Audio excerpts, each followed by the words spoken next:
just yet.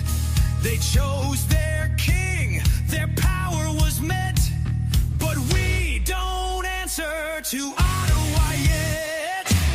No crown gave us what we've earned, just dirt and fire and lessons learned.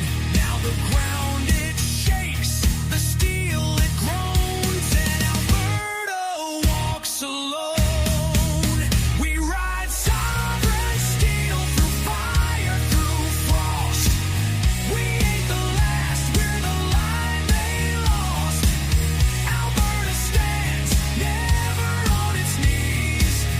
A nation born in the forge of the free.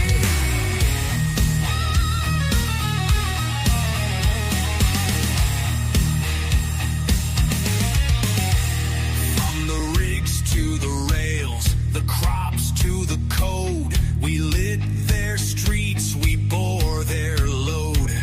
They laughed at pride, they mocked the West, but freedom don't die, it just waits for the test. The cowboys ride, the farmers rise, 5 million strong under open skies. No leash, no lie, no foreign throne. This land is steel and it stands alone. We ride sovereign steel through fire, through frost. We ain't the last, we're the line they lost. Alberta stands, never on its knees. A nation born in the forge of the free.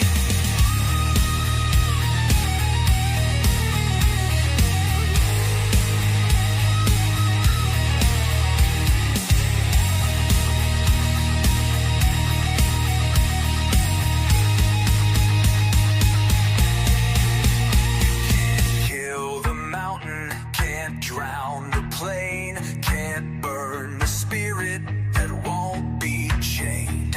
He stares down east with a calloused hand and says, this time we draw the line in the land. We ride sovereign steel through fire, through frost. We ain't the last, we're the line they lost. Alberta stands.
All right. Can you hear me now? You can hear me now. That is great.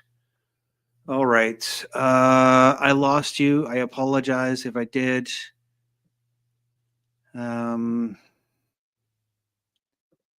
Sorry, I had to restart because my microphone wasn't working. If you didn't hear anything, I want to say thank you very much for joining me because it looks like my mic wasn't working. I am sorry for that. We are going to have a great show.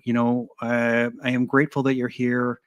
Make sure to share this out. Get more eyeballs on it. We are going through an extraordinary time. Lots going on. So tonight, I'm going to be talking about WEF and Davos. I'm going to be talking about obviously Alberta independence. I'll be talking about Jann Arden and her screeching like a wild banshee at the Albertans, the patriots, the people that love their eventual nation of Alberta.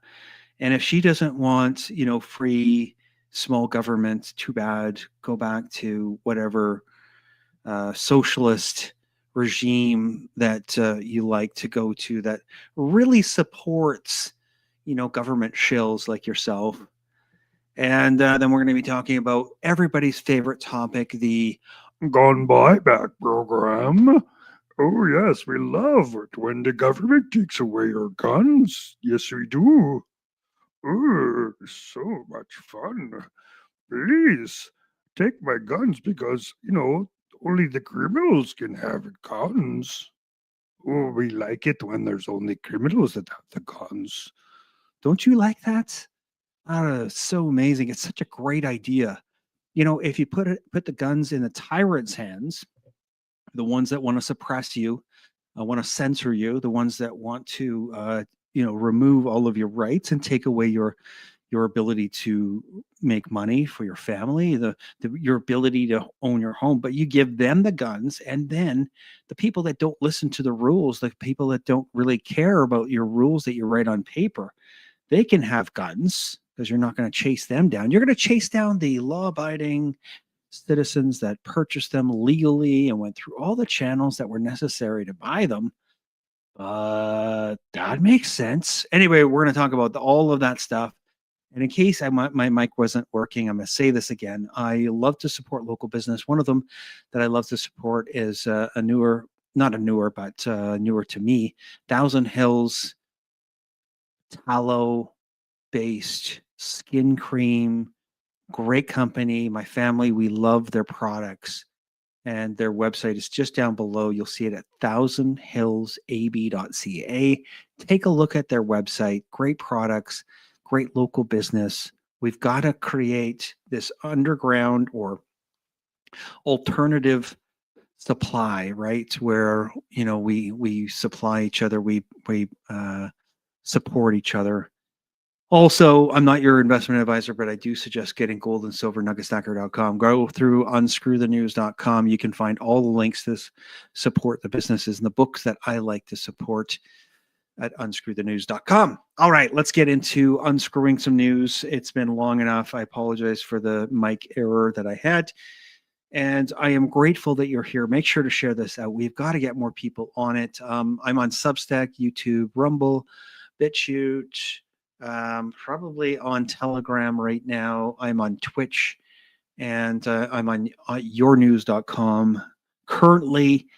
Anyway, get the message out there. We've got to wake up more people. We've got to get out and sign the petition, people. Sign the petition, sign the petition, sign the petition. All right, I'm moving on because I'm going to get into unscrewing some news. We're going to start off with a little bit of, just for fun, we're going to start off with this cackling cow.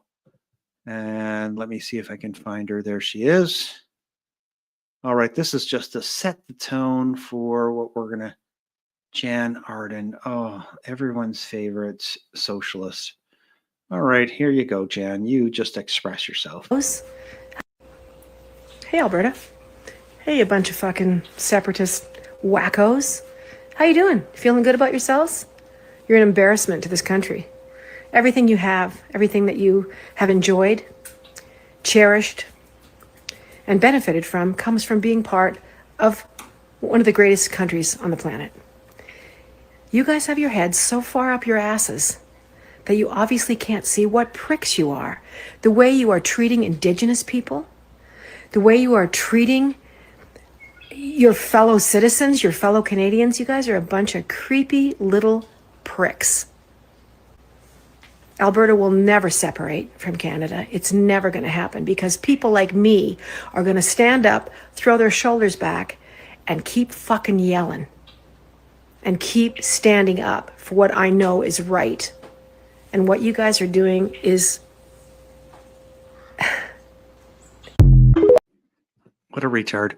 On the favorite Chinese social media program called TikTok, that's your favorite, not favorite singer, Jann Arden, who managed to, scam us all into thinking that she was a Canadian, or you're very, she was so, country, she's so Albertan, and apparently not.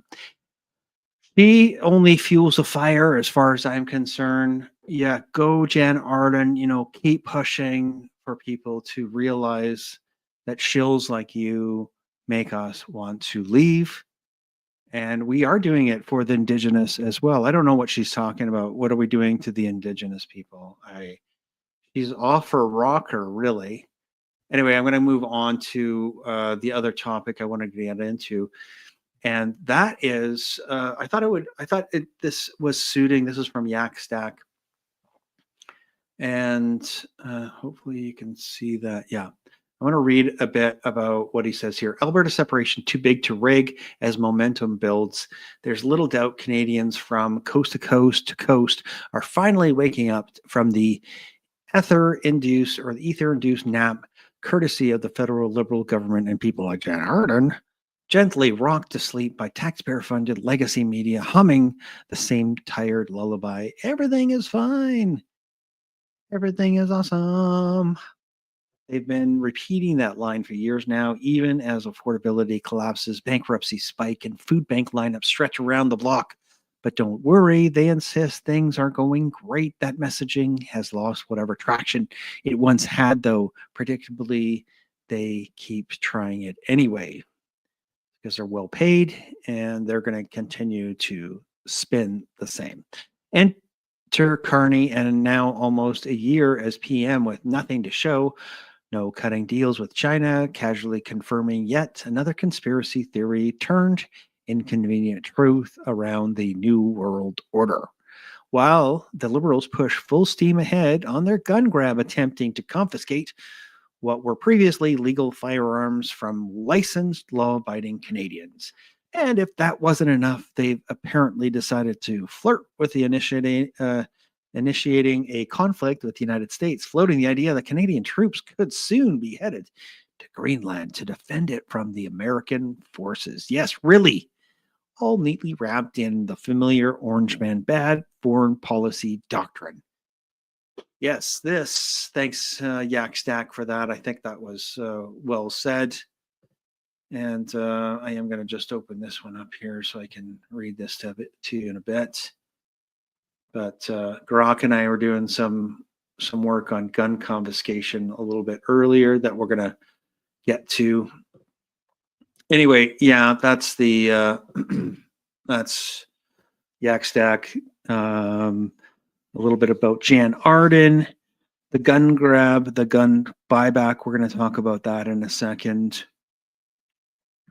Mickey Amory, but on the good note, let's see. I wanted to talk about a couple of things here. Let me just see what I've got.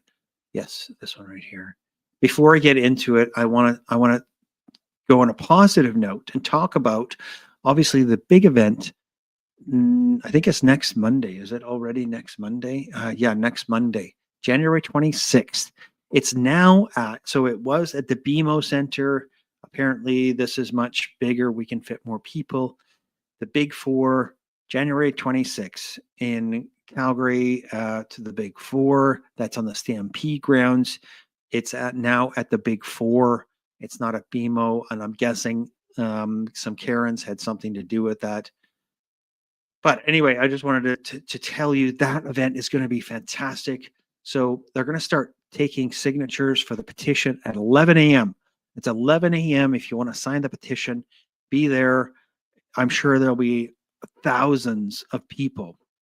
I'm hoping to be there as early as I can to get some interviews and check out all the patriots that are there, as well as at 7 o'clock, they're going to have speakers in the Big Four, and it should be a great event. Seeing so many enthusiastic, Alberta-loving people of all colors. I don't give a shit what race or what skin color you are or what country you came from. If you love Alberta, you want to work hard for Alberta, great.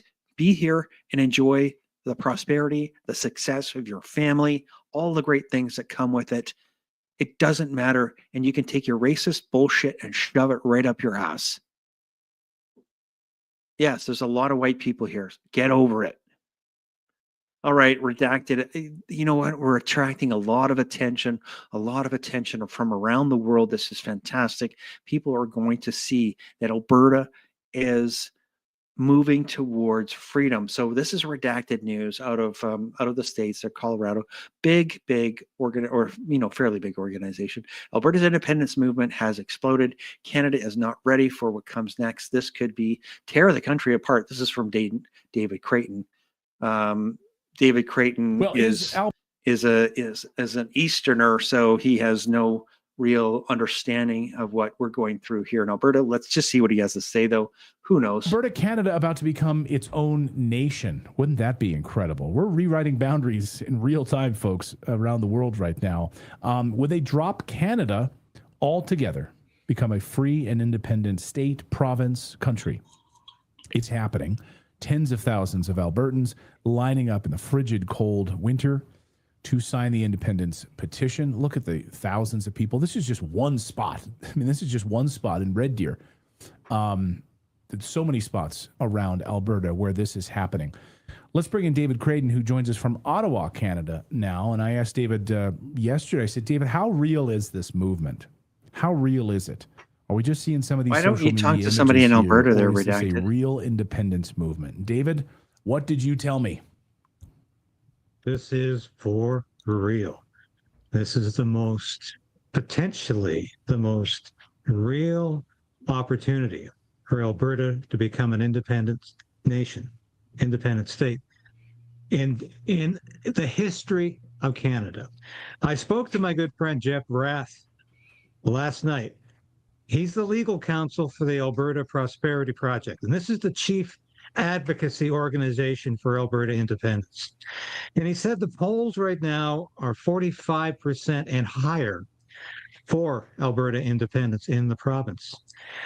That is as high as it's ever been, because I can remember independence movements in the past, not just in Alberta, but for the entire section of Western Canada. It was never anywhere near 45, potentially 50%. It was always a fringe movement where you were lucky maybe to score 15% in public opinion in this, maybe 20% at the worst. All right, that's enough of them. David Creighton and redacted. Thank you very much for that coverage. This was hilarious. People are actually talking about defending Canada with the United States. Check this out. This is their coping here. Western troop. Listen to this. Defense scheme number 1. Western troops occupy Seattle, Spokane, Butte, and Portland. Troops from the Prairie Command take Fargo, Great Falls, then march onto Minneapolis, St. Paul. This is how retarded some, obviously, Canadian has got. I don't know if Terry put this together. Just putting it out there, that's retarded. Yeah, we have 45 groups. This is, I think this was Edmonton, and this was much better than the one in Red Deer. Just goes on and on. Lineup. Fantastic. Thousands of people in Edmonton showed up.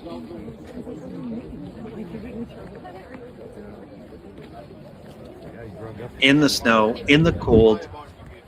Not only were they standing in the cold, the people that had the petition They had a little table set up in the snow, waiting there. They weren't even going inside. Thousands of people stood there. This is the socialist city of Edmonton, completely orange, NDP, Marxist. Completely went. They weren't conservative. They went completely socialist. So this is a great thing to see. It's fantastic. All right, I'm going to move on to getting to the gun buyback program. And we're going to talk a bit about the history of this and how this has worked out so well for other countries. Gun confiscation, often part of border gun control measures, has occurred in various countries. Let me just see if I can zoom in a bit more on this one. Has occurred in other different regimes, typically just justified by public safety, crime reduction, or political stability, which is complete bullshit. The people that buy back or that take the guns, like I said in my opening, they don't take the guns from the criminals. What they're doing is taking the guns from the legal, lawful, well-educated owners of guns, and then leaving the illegal guns in the criminals' hands. And the only other people that have guns are the government. There's a reason in the Constitution of the United States, it says that part of the Constitution is a well-armed militia, because if your government is oh, sorry, you can't see this. I didn't share this. I'm sorry. If the government is tyrannical and they're out of control, then you're supposed to, because it's part of the Constitution, take it back. Anyway, there's a reason for that. There's a reason why they wrote that. Oh, however, interpretations vary widely. This is from Grok, by the way, so it is definitely biased. Some view it as a precursor to authoritarianism and mass atrocities, often cited by gun rights advocates. Yeah, and? While others argue it's coincidental or that in democratic contexts, it has reduced violence without leading to tyranny. Well, I don't think so, but we're going to talk about it. While others argue, so the link between confiscation and negative outcomes like genocide is debated. Correlation does not always imply causation, and many examples come from already repressive regimes. Historical records show that disarmament sometimes targeted specific groups, minorities, rather than the general population. Below is an updated table summarizing key instances drawn from a range of sources, including historical analyses, fact checkers, and policy reports. I've expanded the outcomes for the UK, Australia, New Zealand to address queries about overall crime trends post-confiscation. Pro-gun advocates often claim rises in non-gun crimes. Yeah, like the UK, where everybody has a knife, and as evidence of substitution or failure, but most peer-reviewed studies find no causal increase in overall violent crime. Declines in gun violence were not offset by rises elsewhere, and pre-existing trends explain fluctuations. This is not exhaustive, as confiscation can range from mandatory registration and buybacks to outright bans and seizures. Sources are cited in line or directly referenced. Okay, anyway, this is, like I said, it's not exhaustive, and also Grok says that as well. I just wanted to bring up some of the main points so that we can discuss this, and I can bring this forward.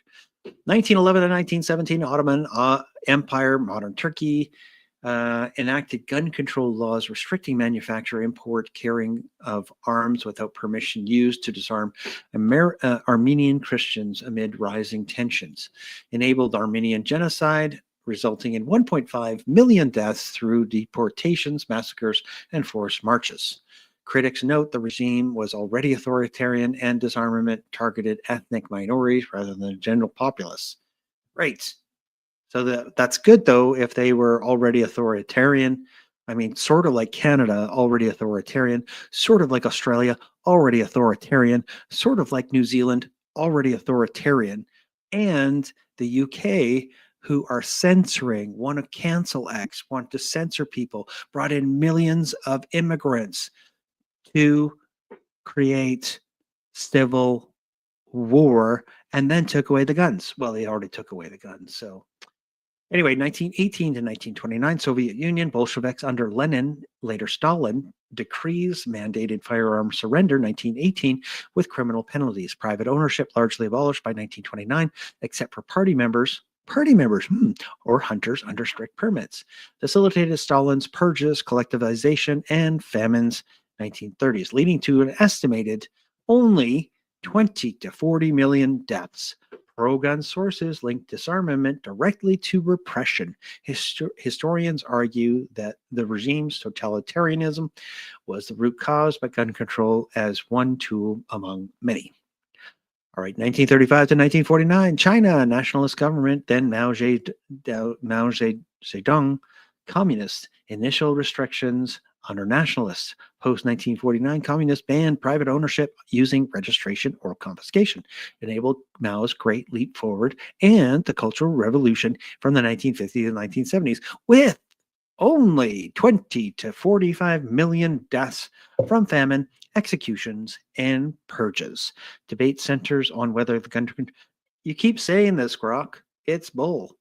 You know that if you take away the guns, people don't have the ability to take back their government. That is what's happening here in Canada. All right, I'll just read it. 1938 to 1945, Nazi Germany, Adolf Hitler. 1938, weapons law relaxed controls for Germans, but barred Jews and other enemies from owning guns, used existing Weimar area registration for targeted confiscations. Preceded the Holocaust with 6 million Jews and millions of others killed. Fact checkers notes Nazis actually eased laws for Aryan citizens. Yeah, targeting minorities. Exactly. That sounds good. That's like in Canada, they'll probably take away the guns from the legal, lawful ownership. But if you're an immigrant, you're allowed to have a gun and rape and kill people. And because it might endanger your immigration status, then you'll be out on bail. That's right. That's how it works in Western society now. All right, 1944 to 1953, Eastern Europe, that would be Bulgaria, Eastern Germany, and Hungary, communist regimes, confiscations upon Soviet-backed takeovers, private ownership banned or restricted to state-approved uses like hunting collectives, led to purges and suppression of dissent, with millions imprisoned or executed across the nation. Outcomes tied more to Cold War geopolitics than gun laws alone. Sure. All right, 1956 to 1979, Cambodia, Khmer Rouge under Pol Pot, disarmed population after 1975 takeover using prior French colonial and Lon Nol era restrictions. Killing fields, genocide 1975 to 1979, and it was only 1 to 3 million deaths. 25% of the population from execution, starvation, and forced labor. Regime's ideology drove atrocities with disarmament aiding control. Imagine that. All right, 1964 to 1980s, Guatemala military dictatorships armed civilians, disarmed amid civil war, targeted indigenous groups, genocide of 100,000 Mayan Indians, part of broader counterinsurgency with U.S. backing. I'm sure they are not the CIA. The CIA is terrible, and they are definitely guilty of a lot of this. 1971 to 1979, Uganda banned private guns targeting ethnic and religious groups, 300,000 killed, including Christians and political opponents. Regime collapsed in 1979.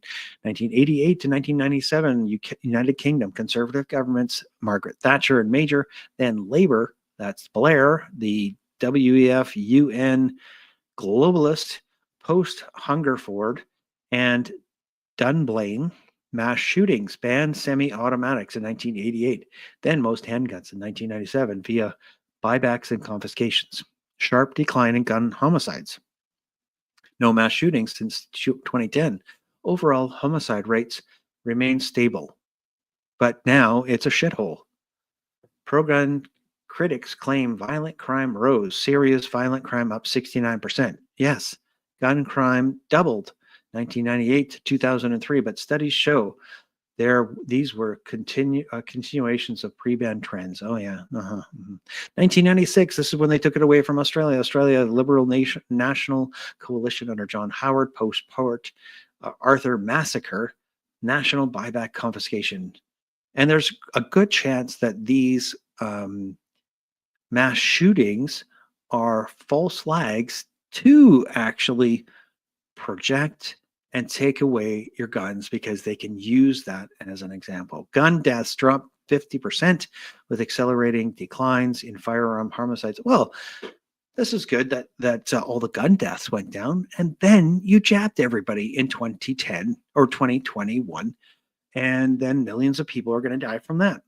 So we had to find a better way. 2019 to 2020, New Zealand Labour government under Jacinda Ardern, post-Christchurch mosque shootings, banned semi-automatics and military-style rifles buyback program. Reduced potential for mass shootings, compliance high. Yeah, except when the authoritarian Australian, New Zealanders came in and forced everybody to wear a mask, take a bioweapon, and stay in your homes and listen to and now it's censorship. So if you say a nasty word online or you do something like this, what I'm doing right now, you're thrown in jail because we are hurting people's feelings.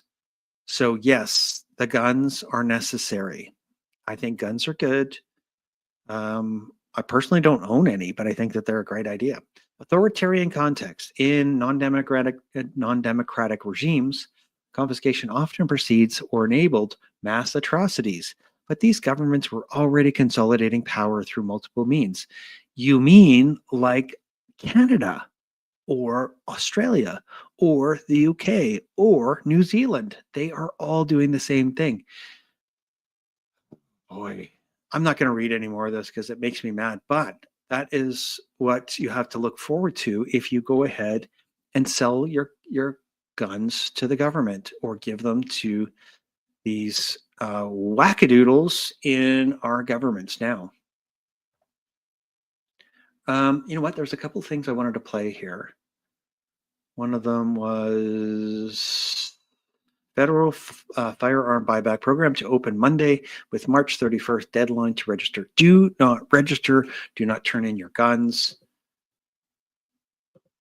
I'm suggesting that is not a good idea. What is this? Okay, this is from the government of Canada. Stealth style, I'm going to read a bit of this for you. A stealth style firearms compensation program pilot lessons learned. The lessons learned from this pilot. Pilot provided an important opportunity to gather valuable information. Basically, what it said was, you know, we didn't give them enough time, and I'm sure with more time, more people, more Canadians that are not criminals are going to want to give back their guns because they realize that that is a great way to save more lives, so we can have less shoot 'em ups, and we can only have the government and police like RCMP having guns, and that way, you know, you can't protect yourself as a lawful law-abiding citizen. Government's compensation will be determined primarily on a first-come, first-served basis. In the spring, owners whose declarations are approved will be invited to finalize their claims and schedule appointments to turn in their guns to the RCMP, local police, or the mobile collection unit. Prohibited firearms and devices must be disposed of or permanently deactivated by the end of an amnesty period on October 30th. All right, let's listen to this.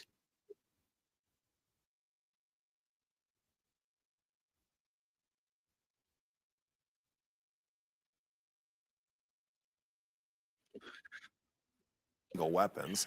Since 2020, Ottawa has banned about 2,500 different types of guns. Alberta's Justice Office says, in part, it will not participate in what it calls, quote, the federal confiscation program. The buyback program is on a first-come, first-served basis. All right, let's listen to this guy from the CCFR. Confiscation program. And there's some important things that you need to know, including the most important question anyone should be asking right now. I'm going to make this quick. Number one, this program is not open to criminals and it's not open to crime guns. This is only for legally held firearms owned and safely stored by licensed individuals. These are Canadians who have passed safety training. They get a criminal background check every 24 hours for the rest of their lives as long as they hold that license. These are people who have spousal sign off on the fact that they can have a firearms license. Background checks, personal references, everything. These are the people that are the only ones that qualify under this program and the only ones affected by these prohibitions.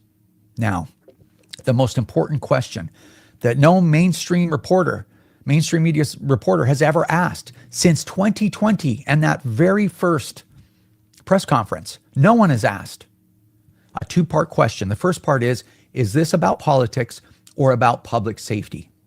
Because I would say this is about politics, because even the Minister of Public Safety, Gary Anandasangaree, said on leaked audio when he thought no one was listening that this is about votes in Quebec, because Quebec and Ontario are the keys to remaining in power no matter what you've done to the country. If they can keep Quebec, they're going to stay in power no matter what. Think about that for a second. Think about how cynical that is. Think about how malevolent that is. Second part, if they say it's about public safety, then the question from the media should have been, and I'm hoping it may be in the near future, if this is about public safety, why don't you commit to pay every law-abiding gun owner for the property they are having seized from them? Why don't you commit to paying them like you promised for just shy of 6 years? Because Gary Anandasangaree said flat out, and he said on multiple occasions, and they said directly to us, the gun lobby in Canada, that they're only budgeting for 152,000 guns when there are over 2 million of these guns in circulation. Why would they roll out a program, tell gun owners, as they did this morning, you have 2 months to tell us everything you have if you want to have even a shot at getting compensated? Completely different story that Trudeau told the very first day.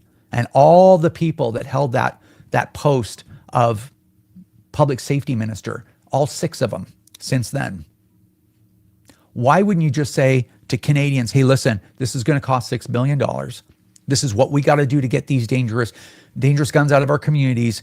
We promise to pay people because none of this is their fault. They've done nothing but comply and over-comply with the firearm regulation that we have in Canada, no matter how ridiculous. They just do it because they're good people. We can't leave them holding the bag. No, they have decided not to do that. But why? Why would they tell us so that everybody would know that almost everybody that participates in this program will get ripped off? Why would they do that, do you think? I don't know. I'm going to leave that to you to decide. But that is the most important question. If this was really about public safety, you wouldn't have on the website, compensation is not guaranteed. It would say compensation is guaranteed. And you would pay everyone that turned a gun in. Anyway, more on this as we get more details. Wow. All right. I'm going to turn attention to the Davos garbage that's going on here. And that's the gun buyback program. Don't fall for it. Because we are free people. All right. See what these guys have to say from Rep. And it's that time of year, Ezra. January, that means World Economic Forum, and we've just touched down here in Davos. Actually, we're not quite in Davos yet. We're in Klosters, one town over. Why?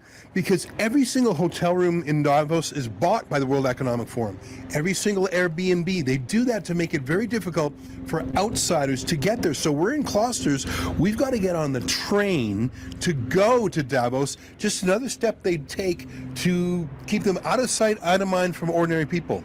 Absolutely, and look, it's true, I got fact-checked in real time right there, but I'm after about 32 hours of traveling. We've got your coffee, and I'm going to head straight out with you because we've got no time. There is obviously the cost involved in getting here and covering the World Economic Forum. We got to make use of every single second here, so we're going to go straight out even before the officially starts, and we're going to start reporting on what's happening here.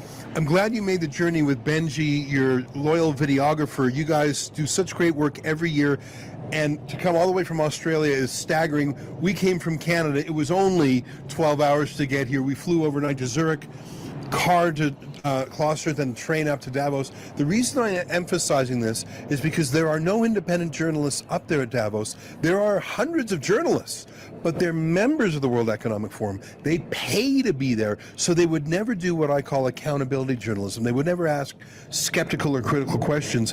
And because of that, all the oligarchs, all the VVIPs, they let their guard down. So they're not surrounded by a whole entourage of bodyguards. You can walk right up to John Kerry. We see him every year. We can walk right up to Tony Blair. He walks around without even an assistant. Like, it's sort of incredible. There's more VVIPs per square foot at Davos this next week than anywhere else in the world. Even Donald Trump is coming. Let me put it that way. So we're paying the price, but thanks to the viewers out there, all of you who have watched us over, I think this is the 5th year we're here, and it's become kind of our specialty, ruling the promenade of Davos, and that's because we're not afraid to ask questions, and that's because we precisely are not in the game, but we need your help. WEFreports.com. Firstly, bookmark it now if you haven't done so already since the last 5 years. That's where all our reports are going to get. All right, there's Rebel News. I would love to hear any of the stuff that they're doing when they're trying to get in front of these scumbags, the Larry Flints, the George Soros, whoever they can get in front of. I love that they're doing that. They're there, and I do appreciate the hard work that they're doing. And obviously, there's an extreme cost of getting there, but good work on you guys. Good work on Rebel News. And again, I'll just summarize that what we talked about.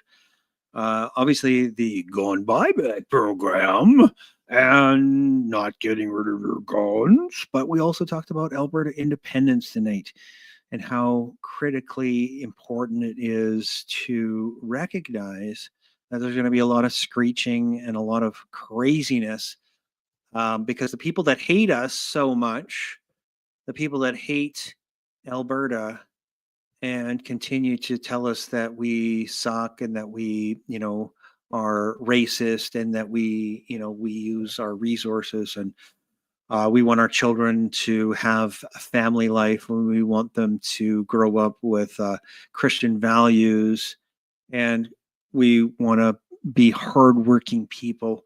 They will be screeching and crying, and all of the other big organizations that want to keep our oil in the ground will continue to screech and prey on people in Alberta so that you won't vote for a referendum. But you have to remember the great things that can come out of independence. We will be a shining beacon of independence, of freedom, and making the world a better place right here in Alberta. And I want you to remember that because we have this greatest opportunity for our children and many generations to come. If we can make it through this, and I know that you can, Albertans are the strongest, most kind, charitable people that I know in the world, and I am really grateful to be here and grateful to be with you. God bless you all. God bless you, and let's stay sane together. Keep your head on a swivel. This is Bruce, and I'm out of here. Thank you so much for watching Unscrew the News. I appreciate your participation in freedom in Canada. Share this information and help others to wake up. God bless.